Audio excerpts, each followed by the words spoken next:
Viewers, क्या हाल चाल है। उम्मीद है आप खैरियत से होंगे। और काफ़ी दिनों बाद मैं आपके लिए एक और वीडियो बना के बना रहा हूँ, जिसका टॉपिक है असल में मेरे पास जो वीडियोस हैं जो मैंने बनाई थी उसके ऊपर बहुत से लोगों के क्वेश्चन आते हैं। तो मैंने सोचा क्यों ना इन जो जो सवाल होते हैं उनमें से कुछ सवालों का जवाब दिया जाए। तो उसमें से एक जो मोस्टली कॉमन क्वेश्चन जो होता है कि क्या हम विज़िट वीज़े के ऊपर जाके शादी कर सकते हैं और रह सकते हैं। तो इसका जवाब मैं आज जो मेरी नॉलेज है, और दूसरी बात ये मैं क्लियर कर दूं कि ना मैं कोई एजेंट हूं और सबसे पहले, और ना कोई कंसल्टेंट हूं। तो ठीक है, अगर कोई मुझसे कोई गलती हो जाए, मेरी बात तो कोई 100% आप पत्थर पे लकीर मत समझ लीजिएगा। तो बहुत से लोगों का क्वेश्चन होता है, बहुत से लोग मुझसे पूछते हैं कि हम विजिट वीज़े पे जाके शादी कर सकते हैं।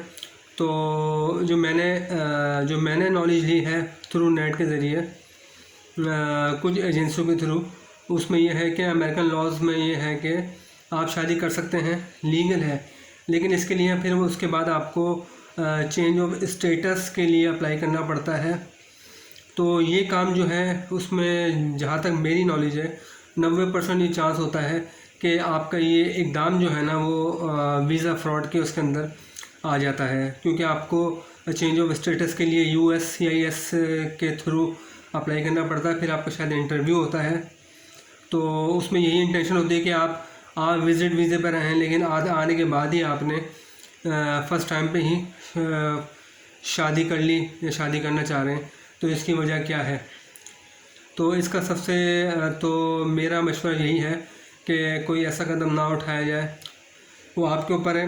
और आप शादी करते हैं और आप चेंज ऑफ स्टेटस के लिए वहाँ पे अप्लाई करते हैं, तो उसके बाद आपका शायद इंटरव्यू होता है जिसमें बहुत हार्ड क्वेश्चन पूछे जाते हैं। और दूसरी बात, मेरा मशवरा यही है कि आप इसके लिए जो सबसे बेहतरीन तरीका है वो है K1 फियांस वीज़ा होता है, जो आपका जो जिस US सिटीज़न से आप शादी करना चाह रहे हैं या शादी करिए, वो फिर आपके लिए शायद जहाँ तक मेरी नॉलेज है वो अप्लाई करेगा।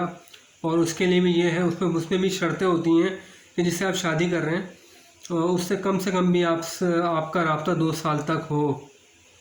तो ये 2 साल से आपका रब्ता रहा हो, क्योंकि उसके जो K1 वीज़ा का जो इंटरव्यू होता है उसमें बहुत से सवाल पूछे जाते हैं कि आप इनको कब से जानते हैं, आपकी इनकी मीटिंग कब हुई, आप इनकी हॉबीज़ के बारे में क्या जानते हैं, और आप मुश्तरका जो हॉबी वो है वो क्या चीज़ हैं। तो ये बहुत से क्वेश्चन होते हैं। ये शायद जो वीज़ा अप्लाई करता है उससे भी होते हैं, और जो जिसके लिए वीज़ा होता है उसकी भी बाय बॉर्न कंट्री में इसका इंटरव्यू होता है, K1 वीज़ा। और तकरीबन मेरे ख्याल में 12 से 14 मंथ शायद लगते हैं, जो मैंने सरसरी पढ़ा है। ये मेरी फुल इंफॉर्मेशन नहीं है जो मैं आपको बता रहा हूँ। तो मेरा मशवरा यही है कि अगर आपको इस तरह अगर आप जाना चाहते हैं, शादी करना चाहते हैं, उसके लिए बेस्ट यही पॉसिबिलिटी है कि आप यहाँ से K1 वीज़ा अप्लाई करें। मतलब जो आपका जो US सिटीज़न है वो शायद वो आपके लिए वहाँ से अप्लाई करता है, तो फिर आपको यहाँ पर इंटरव्यू कॉल मौसूल होती है, या मुझे मालूम नहीं है, शायद यहाँ से भी अप्लाई होता है। तो ये सबसे बेस्ट तरीका है। वरना ये होता है कि वहाँ आप विज़िट वीज़े पे जा रहे हैं और फिर आप शादी कर रहे हैं, तो फिर आपको चेंज ऑफ स्टेटस के लिए वहाँ पे एप्लीकेशन जमा करनी पड़ती है। तो तकरीबन फिर आपका शायद इंटरव्यू होता है USCIS के थ्रू, जो इमिग्रेशन डिपार्टमेंट है, तो फिर वो इसको करता है। लेकिन मोस्टली इसमें 90% यही चांस होता है कि आपका जो वीज़ा है वो जो आपका जो आपकी एप्लीकेशन है वो डिनाई हो जाए। ठीक है। और बाज़ तरीके ये भी होता है कि बाज़ लोग लॉयर भी कर लेते हैं, लेकिन मोस्टली यही होता है क्योंकि इंटेंशन यही होती है कि आप विज़िट वीज़े पे जा रहे हैं, तो अचानक आपने कैसे शादी कर ली। क्योंकि ये केस बहुत हो चुके हैं पहले माजी में, क्योंकि अब वो दौर नहीं रहा है। अब हर चीज़ कैलकुलेशन के थ्रू होती है, सारी इन्वेस्टिगेशन होती है, सारी प्रॉपर वो होती है। जैसे आप UK या कनाडा या कहीं भी ऑस्ट्रेलिया वगैरह अप्लाई करते हैं विज़िट वीज़े के लिए भी, तो कम से कम भी काफ़ी दिन लगते हैं वहाँ पे। और UK में तो ये भी होता है कि अगर आप अप्लाई कर रहे हैं तो जो बंदा आपको वहाँ से स्पॉन्सर कर रहा है उसका पूरा A to Z कैलकुलेशन होती है कि ये इतना कमाता है, इतनी इसकी पर आवर सैलरी है, फला फला फला, तो ये जो इसको बुला रहा है क्या उसके लिए काफ़ी है या नहीं है इसकी इनकम, तो हर चीज़ देखनी पड़ती है। तो इसी तरह अमेरिका में भी यही होता है, क्योंकि ये बहुत से लोग फ्रॉड कर चुके हैं पहले। जैसे आप सुनते आए होंगे कि आप भाई पेपर मैरिज कर लो, फला कर लो, ढुमा कर लो, तो अब इतना आसान नहीं रहा है, हर चीज़ एक कानून के दायरे में होती है, ठीक है। तो उसका बेहतरीन तरीका यही है कि उनके जो वीज़े होते हैं उसके थ्रू प्रॉपर चैनल चला जाए।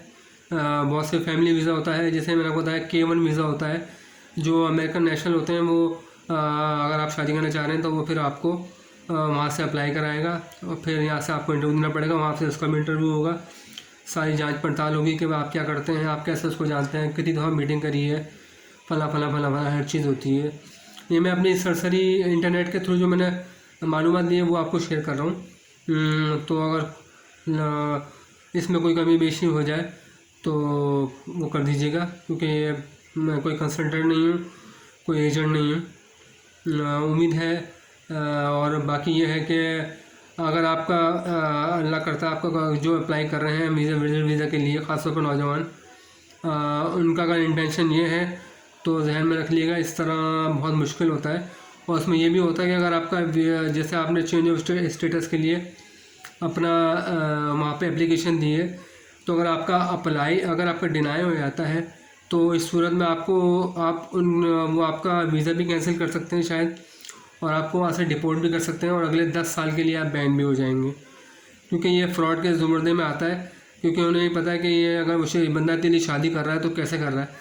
ये विजिट वीज़े पर आया और ये आते ही इसने यहाँ पे शादी कर ली और फिर अप्लाई भी कर दिया ग्रीन कार्ड के लिए। चेंज ऑफ स्टेटस यही होता है कि थ्रू प्रॉपर चैनल आपको ग्रीन कार्ड मिल जाए और वहाँ पे आपका रिहायशी हो जाए। तो उनको भी मालूम है कि ये सब चीज़ें पहले हो चुकी हैं, तो इसलिए उन्होंने तरीक़ाकार बना दिया है। इसलिए मेरी दूसरी गुजारिश है कि आप इस तरह नहीं करें, करना ही है तो फिर थ्रू प्रॉपर चैनल चलें। उसमें थोड़ा टाइम लगता है, लेकिन आप बहुत सी रुकावटों से बच जाते हैं। इसलिए बेहतर यही है कि तरीके से चलें और कोई नेगेटिविटी जो होती है वो जहन में ही नहीं लाएँ कि हम अमेरिका चले जाएंगे तो हम ये कर लेंगे, हम वो कर लेंगे, बस इतनी सी बात थी। उम्मीद है आप मेरी बातों को आपने कन्वे किया होगा। और आखिर में यही आपसे रिक्वेस्ट है कि मेरी वीडियो को चैनल को लाइक, सब्सक्राइब और शेयर कर दें, ताकि मैं आगे और भी आपके लिए मुफीद मालूमाती वीडियो बना के लेके आऊँ अमेरिका के सिलसिले में। जो लोगों के सवाल हैं और जो लोग मुझसे सवाल भी करते हैं, मैं उन पे भी आगे वीडियो बनाऊँगा। कि बाद लोगों को सवाल होता है कि पासपोर्ट कहाँ से मिलता है, वीज़ा फीस कितनी होती है, और हम काम कर सकते हैं नहीं कर सकते हैं, तो ये सब चीज़ें होती हैं। और ये K1 वीज़ा ये जो होता है, इस पे भी आप वहाँ अगर आपको मिलता है, अप्रूव होता है, तो वहाँ जाके आप तकरीबन ये सिर्फ 1 टाइम आप वहाँ पे ट्रैवल कर सकते हैं। और ये 6 महीने का कारावाद होता है, और 90 दिन के अंदर आपको वहाँ शादी करनी होती है अपने जो भी आपका जो इंगेजमेंट होती है जिससे भी, वरना ये भी फ्रॉड के सिलसिले में आता है। अगर आप शादी ना करें वहाँ जाके तो ये आपको डिपोर्ट भी हो सकते हैं और बहुत सी आपको मुश्किल भी हो सकती है। नेक्स्ट टाइम के लिए 10 साल का बैन भी लग सकता है। उम्मीद है आप इस वीडियो को पसंद किया होगा, और चैनल को लाइक, सब्सक्राइब और शेयर कर दें। और जब तक के लिए अल्लाह हाफ़िज़।